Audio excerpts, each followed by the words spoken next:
morning and welcome to Emerge Online. We're coming at you from the youth room, which looks a little different. Why does it look a little different? It's rough right now.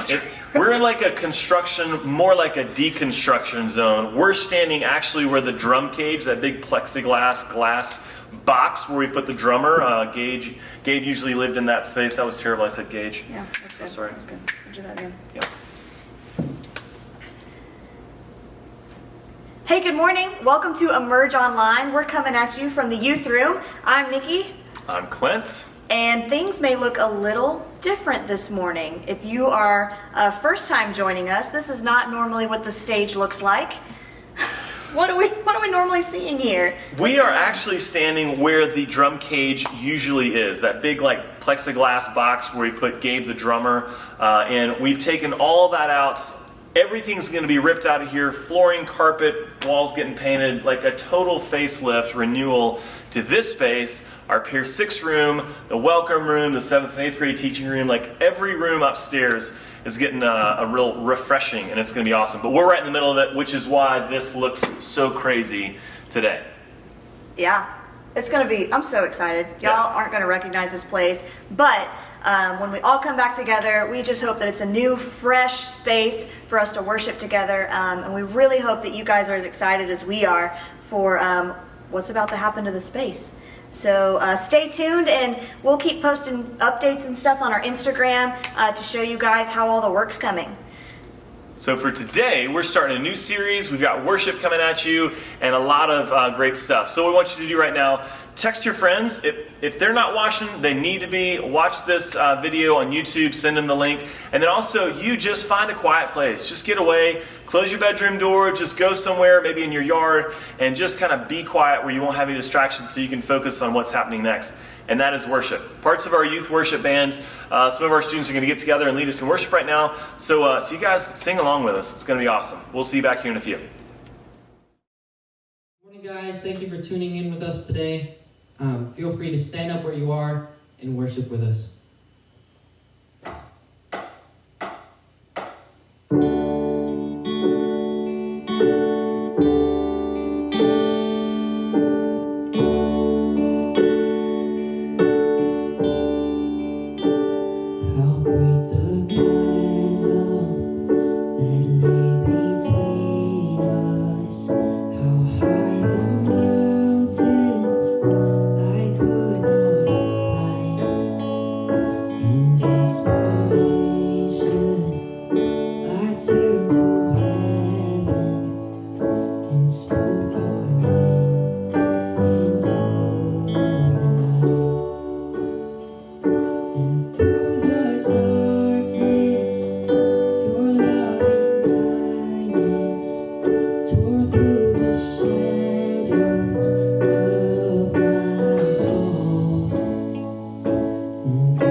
wonderful day that everybody at home can just come together and pray and just enjoy some worship. In Jesus' name, amen.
And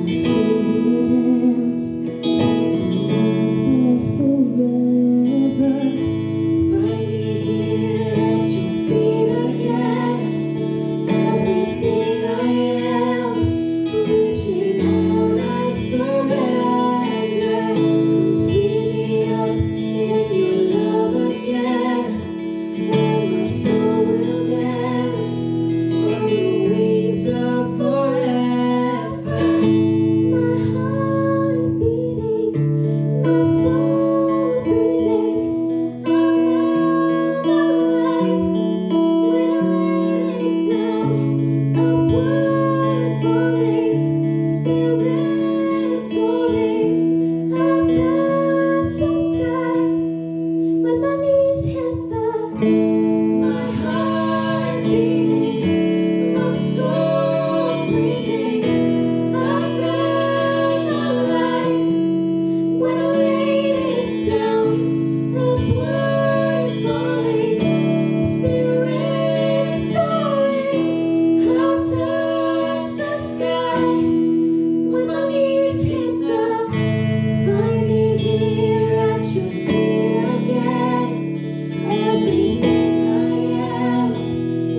so much for tuning in with us. Now, let's go back to Clint and Nikki for the message.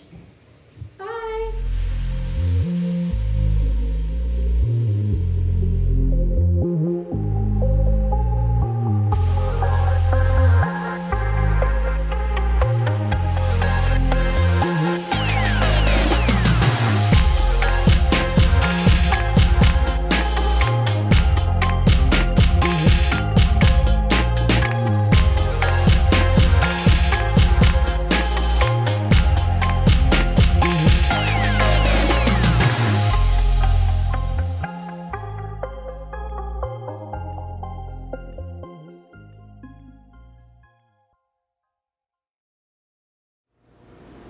Thank you so much for singing along with us. Today we're starting a new 3-part series called The You Effect. We're going to be looking at the next couple of weeks how we all have influence in the world around us, that we all have the ability to change things, to make a difference, and today we're going to enter into that idea of how we can influence or be an effect to those people in the world around us. Have you ever had that experience, had people influence or impact you in your life? Yeah, I think the craziest part about that is when we don't even realize that it's happening. So I've had friends, maybe you have too, growing up where I'd be hanging out with them and we'd be new friends, so we would just be spending a lot of time together. And then I'd go back home, maybe after spending the weekend at this friend's house, and then suddenly my mom's like, I don't know where you picked up this attitude, but this is not my daughter. Like, who taught you how to behave that way?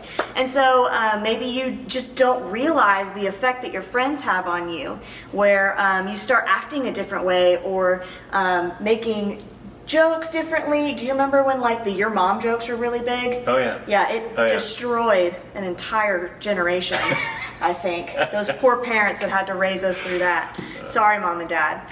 But yeah, absolutely. Yeah, my girls are the same way. I've got a 3-year-old and a 6-year-old, and they have tablets, and it's huge now, of course, since school is online and stuff. And so we used to give them little breaks. Okay, yeah, you've been doing your classwork, now you can watch YouTube or something like that. We had the YouTube Kids app, so they couldn't get anything too crazy. But they were watching these videos of grown people playing with children's toys.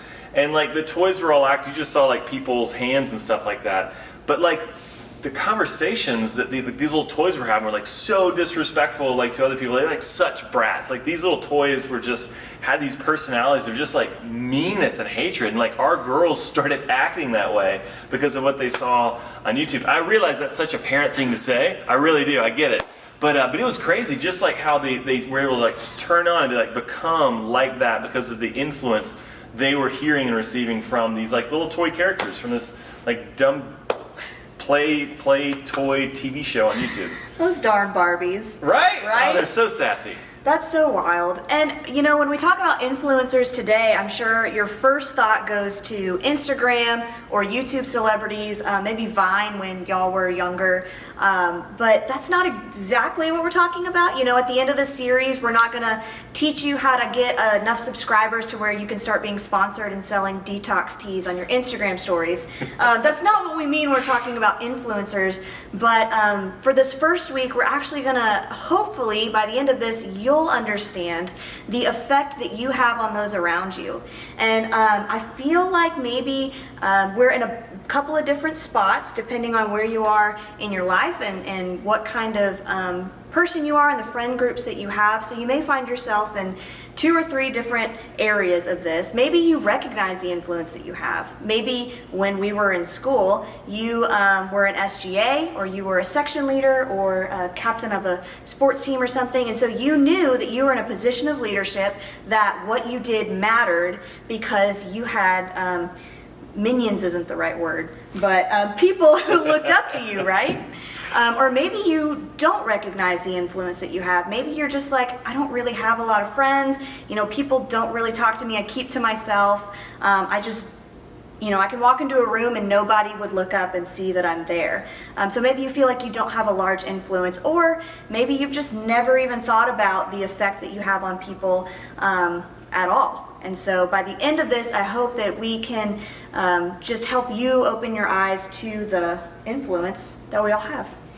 We're going to take a moment, we're going to look at a story that we find in the New Testament where Jesus, who had great amounts of influence, right, was going from town to town teaching this new way of knowing God and treating people, and he was performing miracles, and so his influence and his sphere of influence was just growing and growing. Like, people were like following Jesus. Like, he had the disciples, and the disciples, because they were known to be with Jesus, they were like, oh my goodness, like that's the guy who runs around with Jesus. Like, that's pretty cool. We're going to look at a story that we find where Jesus is doing amazing, miraculous things, but it's not who you think would have the most influence, who's actually going to change the day and make a huge difference in the lives of a lot of people one day. So let's check out these verses that we find in the New Testament. Sometime after this, Jesus crossed to the far shore of the Sea of Galilee, that is, the Sea of Tiberias, and a great crowd of people followed him because they saw the signs he had performed by healing the sick. Then Jesus went up on a mountainside and sat down with his disciples. The Jewish Passover festival was near.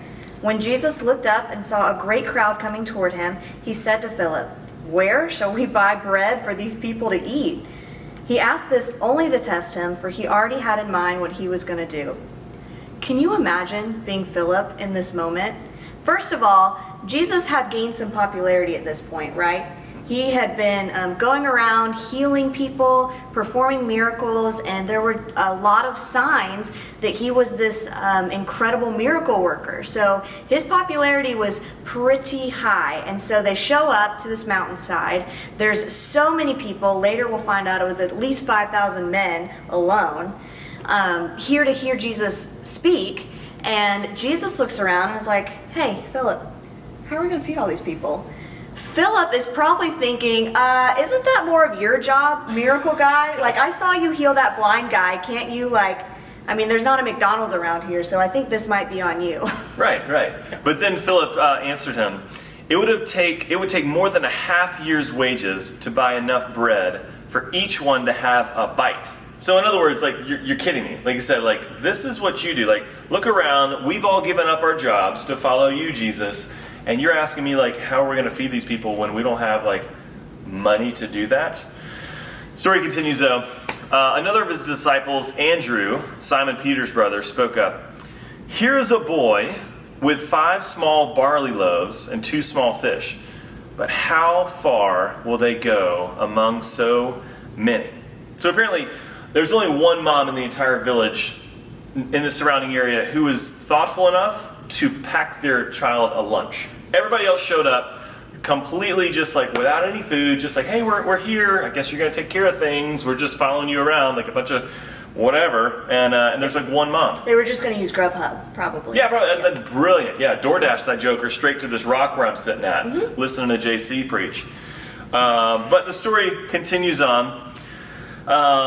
Jesus said, "Have the people sit down." There was plenty of grass in that place, and they sat down. Now, when I read this the first time, I was like, is Jesus about to make them eat the grass? like for real, I was like, why did they just say? But I guess it was like a nice place to sit down. Like, they're not about comfortable. Turn into. He cared about that kind of stuff. He does, yeah, for sure. So they all sat down. It says about 5,000 men were there. Jesus then took the loaves, gave thanks, and distributed to those who were seated as much as they wanted. He did the same with the fish. When they had all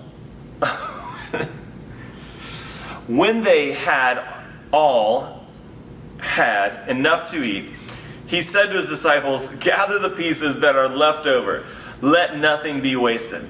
So they gathered them and filled 12 baskets with the pieces of the 5 barley loaves left over by those who had eaten.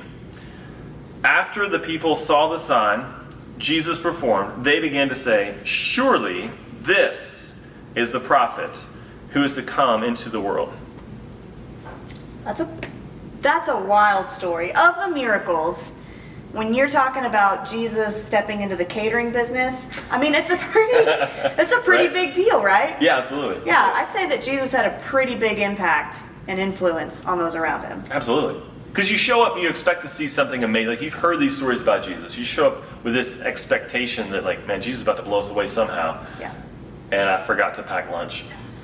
and then suddenly like there's enough food to go around because like this one kid did this. Even like the disciples, like I was saying earlier, like if you showed up and Jesus is there, like, oh, Jesus is the guy, like he has a ton of influence, and that's Philip, right? Like he's one of the disciples, like a lot of influence there as well. But maybe the person in the story who has the most influence isn't necessarily either one of them.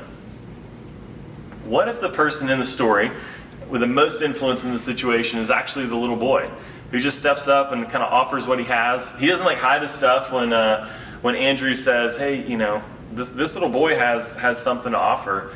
Instead, he kind of like offers up what he has and makes a huge impact in the lives of over 5,000 people in one day. I mean, the crazy thing to think about is like, okay, so they had something to eat. Yeah, but if this boy hadn't had something like to offer, then these people would have had to go away, go back to their homes.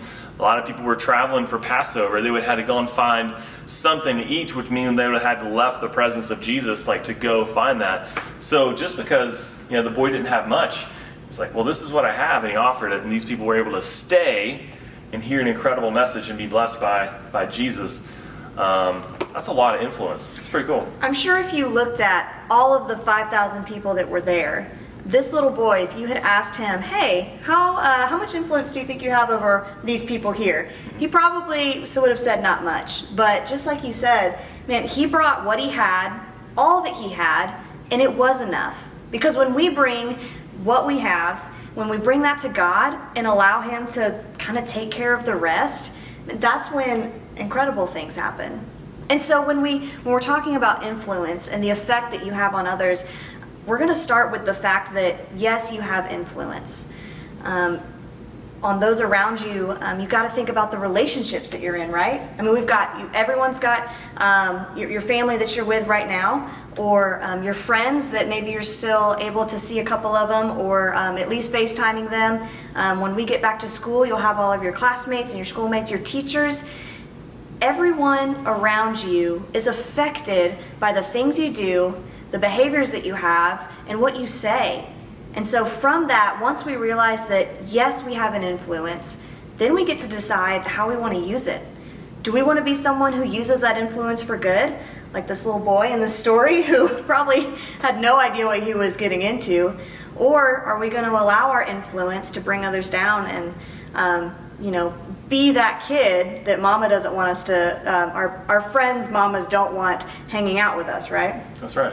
I mean, think for a minute, if this little boy sitting in the crowd, one of more than 5,000, would have thought that, man, there's no way I could have possibly an effect on these people. And so he just kind of kept what he had to himself and just kind of didn't say anything, didn't bring any attention to himself, didn't allow himself to be used as a blessing for so many. I mean, that day would have changed drastically for a lot of people. And I think sometimes, like you were saying, we have so much influence on those people around us that we never even realize.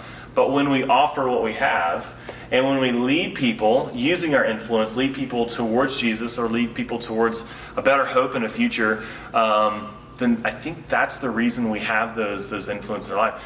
On the contrary, when we decide to use our influence to do stuff that kind of serves ourselves, or use our influence to do things that aren't really beneficial to anybody, like you were talking about your friends when you went to spend the night with them or spend the weekend with them, you'd come back kind of changed in a different way, kind of a little snippy or disrespectful or whatever.